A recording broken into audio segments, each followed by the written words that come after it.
कर रहे हैं तो आप जिस गठबंधन में हैं, जिस गठबंधन में महागठबंधन में आप शामिल हैं, उस पार्टी ने कम से कम 2 से 3 पंचवर्षीय यहाँ पे शासन किया, तो क्या वो पार्टी बिहार की बेरोजगारी और बिहार की समस्याओं के लिए जिम्मेदार नहीं है? पहली बात हमें लगता है कि हम लोग 2025 में बात कर रहे हैं, घर की बात करें, पहले की बहुत बात करने से कोई फायदा नहीं है।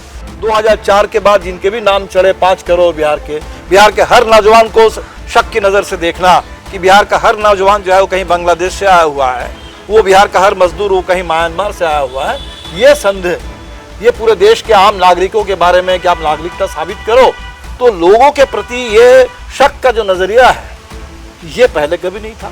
क्योंकि वहाँ लोगों पर छोड़ा गया है कि भाई आप अगर रजिस्टर कराओ जा करके, तो अगर लोगों पर छोड़ा जाएगा, पॉलिटिकल पार्टियों के ऊपर छोड़ दिया जाएगा, राज्य अपनी भूमिका नहीं निभाएगा, ठीक जैसे राज्य भाग रहा है अर्थव्यवस्था से, रोजगार देने से, तो यहाँ भी राज्य भाग जाएगा, चुनाव आयोग भाग जाएगा, तो देश के 30% लोग छूट जाएंगे। 400 रुपये का पेंशन 20 साल तक 400 रुपये में अटक रहा, और अटकाने के बाद अब जा करके 1100 रुपये आप कह रहे हैं।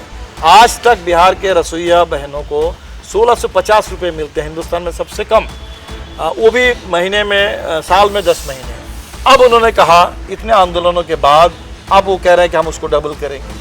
तो नीतीश कुमार जी अब वोट के लिए लास्ट मोमेंट में आकर के इतनी भारी नाराजगी देखने के बाद वो कुछ घोषणा कर रहे हैं। इससे लेकिन ये तो आप भी मानेंगे कि अगर बिहार में अपराध, लॉ एंड ऑर्डर की सबसे बिगड़ी हुई कभी छवि रही है तो लालू जी का जंगल राज रहा है, जिसके साथ आप गठबंधन में कह रहे हैं। अतीत में क्यों लौट के जाएंगे जब अतीत से ज्यादा भयावह वर्तमान है? अगर बिल्कुल आप सही कह रहे हैं, अतीत के हिसाब से वर्तमान तय नहीं होता, लेकिन सवाल ये है से ज्यादा भयावह राजनीति में अगर आप अलग विचारधारा की बात करते हैं तो आपको ये अलगाव दिखाना भी तो पड़ेगा। तो बिल्कुल अलगाव यही है कि लोग तो कह रहे हैं चंपा विश्वास कांड और पटना की सड़कों पर आपने देखा ही होगा कि पटना की सड़कों पर ये कहा जाता था कि शाम 5 बजे के बाद गाड़ी नहीं चल सकती। कहीं ज्यादा आज यहाँ जो खेमका जी की हत्या हुई है,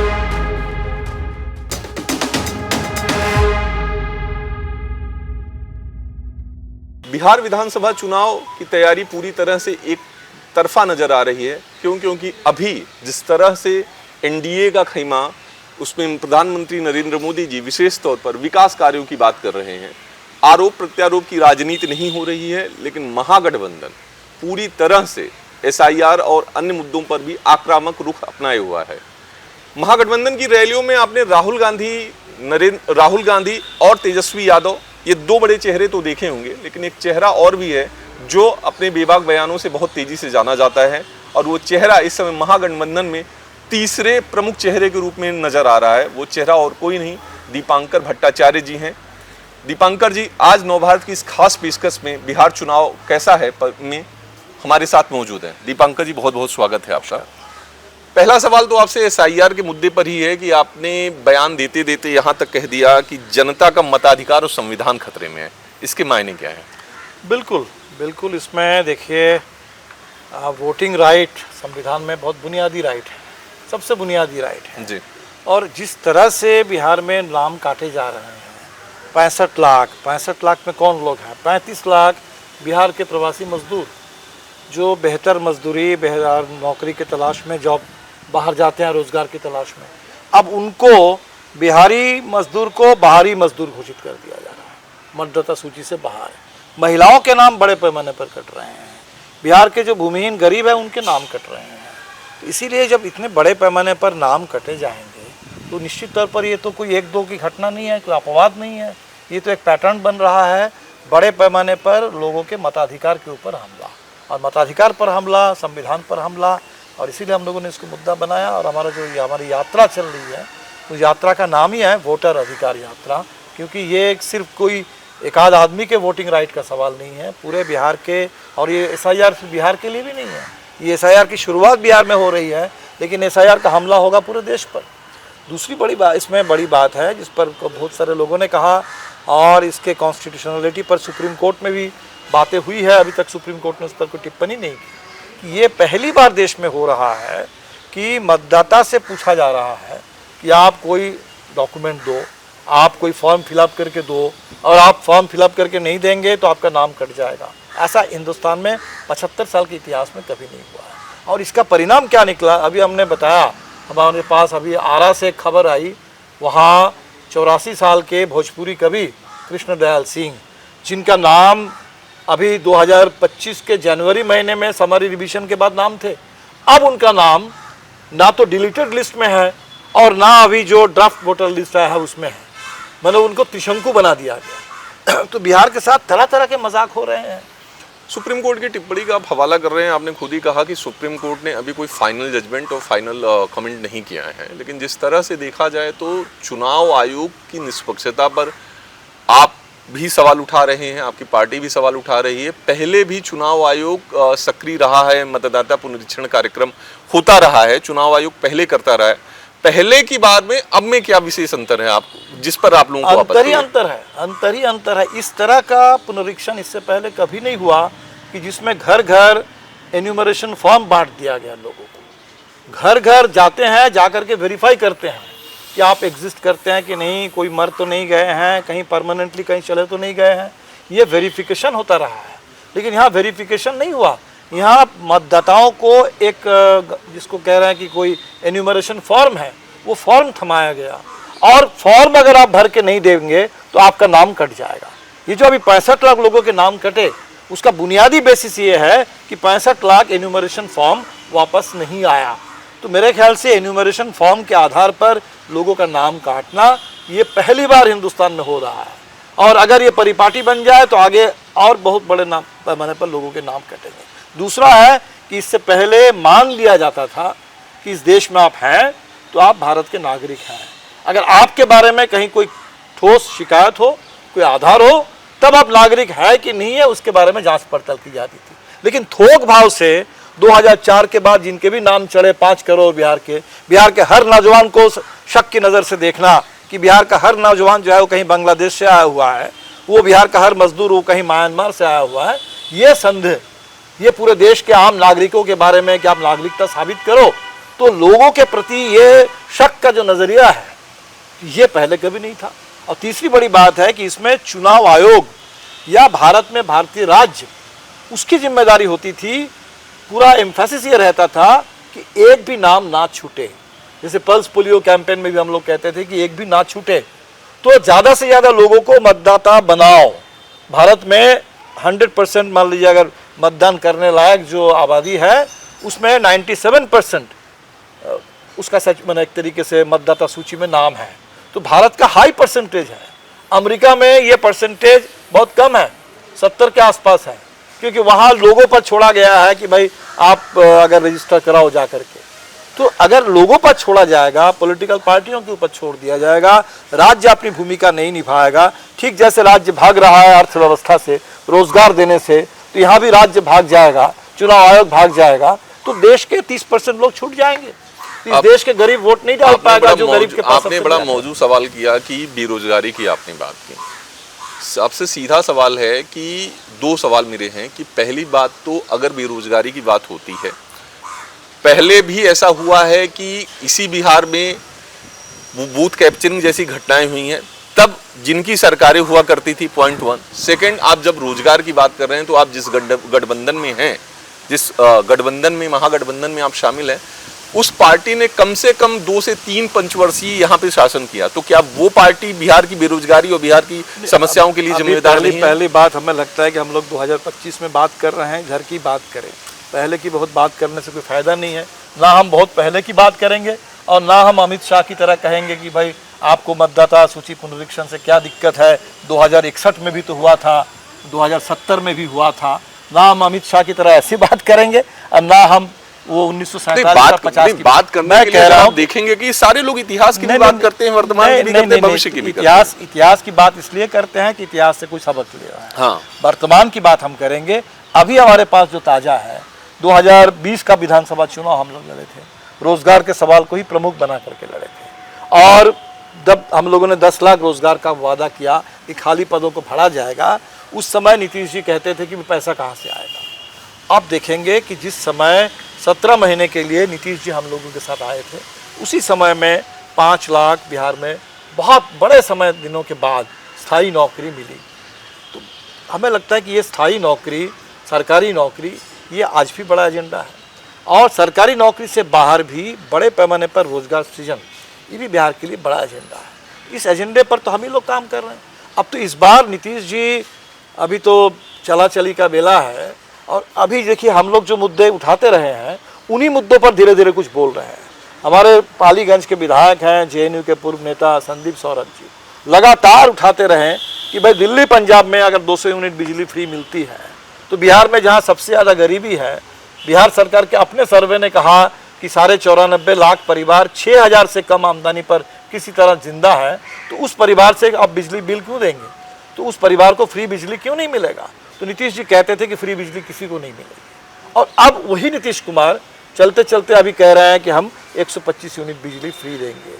हम लोग कह रहे हैं कि भाई बिहार के बुजुर्गों को आप 400 रुपये का पेंशन देते थे, इससे बड़ा क्रूर मजाक क्या हो सकता है, और एक पैसा भी उन्होंने नहीं बढ़ाया। अब कह रहे हैं कि हम 1100 रुपये देंगे, और जबकि हम लोगों की घोषणा है कि हम 1500 रुपये से शुरू करेंगे और पेंशन की राशि बढ़ती रहेगी आगे। नहीं, लेकिन इसमें ऐतराज क्या है? अगर इस आपके इस बयान के दूसरे पहलू को अगर देखा जाए तो नीतीश कुमार जी मुख्यमंत्री हैं, आपने अपने विधायक का जिक्र किया कि उन्होंने वो बातें कही थी, और नीतीश कुमार जी ने कभी विरोध किया था कि वो बातें बिजली को लेकर के लागू नहीं हो सकती। वर्तमान परिदृश्य को देखते हुए नीतीश कुमार जी ने लागू कर दिया। तो आपके ही बयान का दूसरा पहलू तो ये भी माना जा सकता है कि वो एक जनप्रिय मुख्यमंत्री हैं और उन्होंने अपने ही राज्य के एक विधायक की बात को सुना। नहीं, बात लोग समझ चुके हैं कितने जनप्रिय मुख्यमंत्री हैं कि 400 रुपये का पेंशन 20 साल तक 400 रुपये में अटक रहा, और अटकाने के बाद अब जा करके 1100 रुपया आप कह रहे हैं। आज तक बिहार के रसोइया बहनों को 1650 रुपये मिलते हैं, हिंदुस्तान में सबसे कम, वो भी महीने में, साल में 10 महीने। अब उन्होंने कहा इतने आंदोलनों के बाद अब वो कह रहे हैं कि हम उसको डबल करेंगे। तो नीतीश कुमार जी अब वोट के लिए लास्ट मोमेंट में आकर के इतनी भारी नाराज़गी देखने के बाद वो कुछ कुछ घोषणा कर रहे हैं। इससे उनकी लोकप्रियता का ये सबूत नहीं है, ये उनकी परेशानी का, उनके डेस्परेशन का सबूत है कि सत्ता में बने रहने के लिए अब कुछ भी कह रहे हैं। लेकिन लोग तो 20 साल देखे हैं, ऐसा नहीं कि नीतीश जी को मौका नहीं मिला है, खूब मौका मिला है, 20 साल कम नहीं है। अब सुशासन की बात सुनते सुनते आज स्थिति ये हो गई कि सीसीटीवी का फुटेज आपके सामने है कि सुबह 7 बजे के वक्त पटना के मशहूर अस्पताल, वहाँ कोई 5 नौजवान आते हैं और बिल्कुल उनके चेहरे में कहीं कोई डर नहीं है, गोली मार करके आराम से हीरो की तरह वहाँ से लौट के चले जाते हैं। आपने तो सुशासन की जगह पर अपराधियों का आपने राज दिया। आपने विकास की बात करते करते बिहार को गरीबी में, बेरोजगारी में, और अब तो कर्ज में भी डुबो दिया। अब तो बिहार में नई जो अभी देखेंगे परिघटना कि कर्ज के चलते आत्महत्या का सिलसिला बढ़ने लगा है। पटना में, पालीगंज में अभी आत्महत्या हुई है, तो पूरे नालंदा में नीतीश जी का गृह जिला है, पूरे के पूरे 5 लोगों का परिवार वो कर्ज के चलते आत्महत्या कर लेता है। तो बिहार में तो परेशानी बहुत बढ़ गई है, और इसीलिए बदलाव लोगों का अधिकार है, लोगों की आकांक्षा है। और जो हमारी यात्रा चल रही है, इस यात्रा में जो भारी भीड़ जुट रही है, लोगों का अपार जन समर्थन है, आशीर्वाद है, उसका एक कारण तो SIR की परेशानी है, लेकिन दूसरा बड़ा कारण ही है कि लोग अब तंग आ चुके हैं। बदलाव चाहिए, चुनाव बदलाव का है, और ऐसे एक बदलाव के चुनाव को अस्त व्यस्त करने की जो कोशिश हो रही है, लोग इसको बर्दाश्त नहीं करें। आपने कानून व्यवस्था का जिक्र किया। हालिया दिनों में जो बिहार में और पटना में जो क्राइम की घटनाएं हुई हैं, लेकिन ये तो आप भी मानेंगे कि अगर बिहार में अपराध, लॉ एंड ऑर्डर की सबसे बिगड़ी हुई कभी छवि रही है तो लालू जी का जंगल राज रहा है, जिसके साथ आप गठबंधन में कह रहे हैं। अतीत में क्यों लौट के जाएंगे जब अतीत से ज्यादा भयावह वर्तमान है? अगर बिल्कुल आप सही कह रहे हैं, अतीत के हिसाब से वर्तमान तय नहीं होता, लेकिन सवाल ये अतीत से ज्यादा भयावह वर्तमान है। राजनीति में अगर आप अलग विचारधारा की बात करते हैं तो आपको ये अलग अलगाव दिखाना भी तो पड़ेगा। तो बिल्कुल अलगाव यही है कि लोग तो कह रहे हैं चंपा विश्वास कांड और पटना की सड़कों पर आपने देखा ही होगा कि पटना की सड़कों पर ये कहा जाता था कि 5 बजे के बाद गाड़ी नहीं चल सकती। उससे कहीं ज्यादा आज यहाँ जो खेमका जी की हत्या हुई है, व्यापारी की हत्या हो रही है, किसी दुकानदार की हत्या हो रही है, उससे कहीं ज्यादा। अभी हम लोगों ने एक व्यापारियों का सम्मेलन किया था, आप यकीन नहीं करेंगे कि उस सम्मेलन की शुरुआत हो रही है कि इस पिछले 2 साल में कितने व्यापारी मारे गए हैं इस तरीके से, उनको श्रद्धांजलि दे करके। मैं तो लिस्ट देख करके हैरान था कि सैकड़ों की तादाद में वो लिस्ट है कि इतने लोगों की हत्या हुई है इस जमाने में। इसीलिए लोग तो अतीत में देखिए जीते नहीं, लोग वर्तमान में जीते हैं। लोग वर्तमान में जीते हैं, इतिहास में जीते नहीं हैं। नहीं, वर्तमान जीते हैं, लेकिन वर्तमान जहां अतीत से ज्यादा खतरनाक हो, वर्तमान जहां अतीत से ज्यादा भयावह बन गया हो, तो वहां लोग निश्चित तौर पर इस वर्तमान को खारिज करेंगे, इस वर्तमान को बदलेंगे। इसीलिए बातें, पुरानी बातें, वो नेहरू जी के ज़माने, वो ये ज़माना, वो बातें बेकार है बिहार के लोगों के लिए। लोग उस बात में, इधर उधर की बातों में जा ही नहीं रहे हैं। लोग कह रहे हैं कि अभी की बात करो, नाउ एंड हियर, अभी की बात करो, और इसी के आधार पर बिहार अभी तय करेगा आगे। चलिए, जनता क्या सोचती है जनता पे छोड़ते हैं। अब आते हैं आपकी पार्टी पर। आपने पिछले दिनों बयान दिया कि पार्टी को कम से कम आने वाले समय में विधानसभा चुनाव में 45 के आसपास या 50 के आसपास सीटों पर चुनाव लड़ने की तैयारी। मतलब ये माना जाए कि महागठबंधन में सीटों की बात हो रही है, फाइनलाइजेशन हो चुका है? सीटों की बात तो चल रही है। हमने जो कहा है कि देखिए, हम 40 सीट पर तैयारी कर रहे हैं, बिल्कुल, क्योंकि चुनाव हम लड़े या कोई और लड़े, हमारी तैयारी तो बिल्कुल दुरुस्त होनी चाहिए। हमने जो कहा है कि पिछले चुनाव में 2020 में हम लोग 19 सीट से लड़े थे जी। लेकिन अगर उन सीटों को आप जिलावार अगर देखेंगे तो 12 जिलों से लड़े थे, जबकि बिहार में जिले हैं 38। तो बिहार में कम से कम 24-25 ऐसे जिले हैं जहाँ सबको जानकारी है कि माले के पास मजबूत संगठन, सघन जनाधार और लंबे आंदोलन का इतिहास है। और निश्चित तौर पर अगर उन तमाम जिलों से 1-2 करके माले के उम्मीदवार कहीं हो तो उससे इंडिया गठबंधन के प्रदर्शन में फ़र्क आ जाएगा। क्योंकि जहां पिछली बार 19 उम्मीदवारों में 12 हम लोग जीते, तो लोग तो ये चर्चा करते हैं कि ये कोई अलग थलग घटना नहीं है। जहां माले का सबसे बेस्ट परफॉर्मेंस है, उन्हीं इलाकों में कांग्रेस का भी बेस्ट परफॉर्मेंस है, उन्हीं इलाकों में आरजेडी का भी बेस्ट परफॉर्मेंस है। तो एक तरह से माले के प्रदर्शन से पूरे इंडिया गठबंधन का प्रदर्शन का स्तर ऊपर उठेगा। और इस बार के चुनाव में हमें तो इंडिया गठबंधन को निर्णायक बहुमत दिलाना है, और इसी निर्णायक बहुमत के लिए हम लोगों ने कहा कि और भी सीटों से जहां हमारे लड़ने से फ़र्क पड़ेगा वो देखा जाना चाहिए। इस पर बातें हो रही है। अब मुझे लगता है कि एक सार्थक कोई सीट शेयरिंग का फार्मूला निकल आएगा। आपने खुद ये अपने बयान में कहा कि माले और पार्टी हमेशा जन संघर्षों को लेकर के मुद्दे उठाती रही, करती रही है। उसका अगर एक दूसरा पहलू ये देखा जाए तो ये कहा जाता है कि सीपीआई माले एमएल हमेशा विरोध की राजनीति करती रही है। इसके बावजूद भी आप चूंकि पार्टी को लंबे समय से देख रहे हैं, सारी चीज़ों को चला रहे हैं, आप ये बात तो आप खुद भी समझ रहे हैं कि अगर बिहार को देख लिया जाए तो पार्टी का स्तर लगातार, अगर राष्ट्रीय स्तर पे देखा जाए तो लगातार घट रहा है, जबकि कांग्रेस और बीजेपी जैसी पार्टियां जो इससे पुराना इतिहास नहीं रखती हैं। आधार पर आप इतिहास वर्तमान सब मिला के बात कर रहे हैं जी। हमारे पास 89 में एक एमपी थे, हाँ। अब हमारे पास बिहार से 2 एमपी हैं, और आप कह रहे हैं कि पार्टी का स्तर राष्ट्रीय स्तर पर घट रहा है। मैं आपका चश्मा मुझे नहीं मालूम कौन सी कराकाट सीट, अगर आप कराकाट सीट पे अगर आप मानते हैं कि जहां से आपके सांसद चुन करके आए, हाँ। उस समय की परिस्थितियां ये थी कि बीजेपी और एनडीए के अंदर खुद एक अच्छी खासी लड़ाई चल रही थी। हमेशा कोई ना कोई परिस्थिति होती है, हमेशा कोई ना कोई परिस्थिति होती है। तो अगर आप बात करेंगे तो इस देश में 1984 में बीजेपी के पास 2 सीट थी, 1984 में बीजेपी के पास 2 सीट थी, लेकिन बीजेपी लगातार अपने प्रदर्शन को बढ़ाती रही है। ठीक है, आज 240 पर है, 400 पार बोलते बोलते 240 पे आया है। मैं बीजेपी से तो कंपेयर, तो बड़ी पार्टी है, सत्ता की पार्टी है, बड़े लोगों की पार्टी है। हम तो छोटे लोगों की, गरीब लोगों की, कमज़ोर लोगों की पार्टी है। तो गरीबों की पार्टी निश्चित तौर पर उतना छलांग लगा करके नहीं बढ़ेगी, गरीबों की पार्टी बढ़ेगी, बढ़ रही है।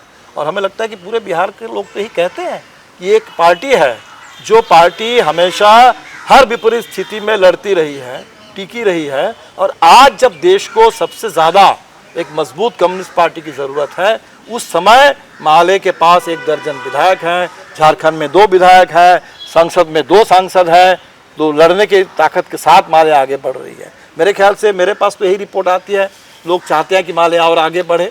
बिल्कुल मैं सही मान रहा हूँ, और इसी बयान को मैं आपके ही बयान को कोट करते हुए मैं बात को आगे बढ़ा रहा हूँ कि जब ये माना जा रहा है कि आप खुद ही कह रहे हैं कि माले गरीबों की पार्टी, गरीबों की आवाज़ उठाती है, तो ये भी सच्चाई तो आप मानते हैं कि आज भी देश में बहुसंख्यक वर्ग जो लोअर मिडिल क्लास है, जो गरीबी रेखा से नीचे जी रहा है, तो और वो बहुसंख्यक वर्ग है, वो वोटिंग राइट्स भी रखता है। तो अगर वो उसके पास माले जैसी सशक्त आवाज है तो वो अपनी बातों को वोटिंग राइट्स में तब्दील करके माले को क्यों नहीं बहुत तो आप देख रहे हैं कि शायद वोटिंग राइट पर खतरा इसीलिए पैदा हो रहा है क्योंकि उन्हीं गरीबों के वोट से ही माले जैसी पार्टी बढ़ी है, और शायद इसीलिए कोशिश हो रही है कि ऐसे पार्टियों को पीछे धकेलने के लिए गरीबों से वोटिंग राइट छीन लो।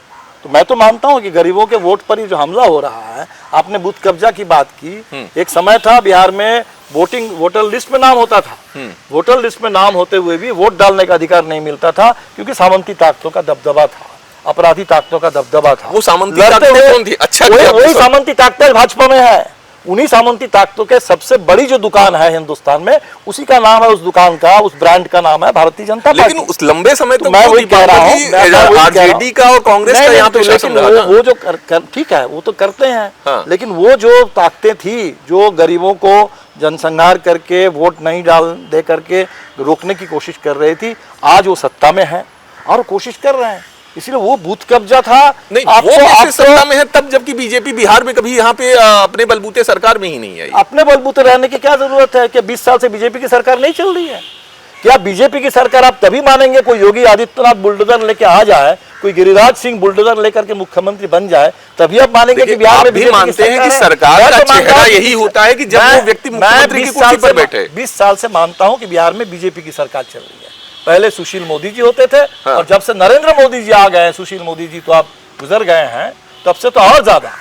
तो लोग बिहार में सरकार को लाख कोशिश लोग करे कि भाई बीजेपी के बारे में लोग समझ ले कि बीजेपी की कोई एंटी इनकम्बेंसी नहीं है, सारा एंटी इनकम्बेंसी नीतीश जी के मत्थे पर डाल दो। ये बिहार के लोग ऐसे बुर्बक नहीं है, बिहार के लोग बिल्कुल नहीं। बिहार के लोगों को पता है जो कुछ भी अभी हो रहा है सब डबल इंजन, और डबल इंजन जब फेल कर जाए तब अहमदाबाद जैसा हवाई हादसा हो जाता है।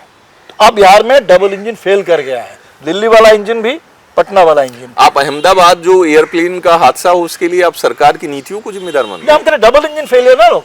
कैसे? लोग तो यही बोल रहे हैं कि डबल इंजन होता है प्लेन में। हाँ। तो डबल इंजन फेल कर जाए तो हादसा हुआ। तो बिहार में भी डबल इंजन सरकार की बात होती है। तो डबल इंजन को डबल इंजन करते करते आज 70,000 करोड़ का हिसाब नहीं है बिहार में। आपको मालूम होगा, सीएजी की रिपोर्ट आई है, इस सरकार के पास 70,000 करोड़ का हिसाब नहीं है।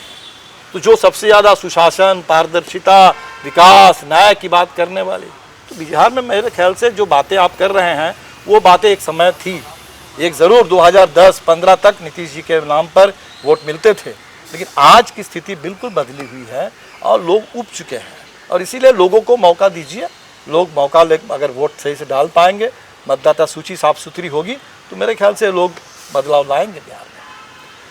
बॉलीवुड की एक बहुत फेमस लाइन है कि ये पब्लिक है जो सब जानती है। हम और दीपांकर जी जब बातचीत कर रहे हैं तो दीपांकर जी का भी यही कहना था कि ये पब्लिक है, मतदाता है, जागरूक हैं, बहुत अच्छे से जानते हैं, और परिवर्तन बहुत ज़रूरी होता है। कई बार सत्ता में बैठे हुए लोगों को उनकी असलियत और उनकी कमियों को सिखाने के लिए।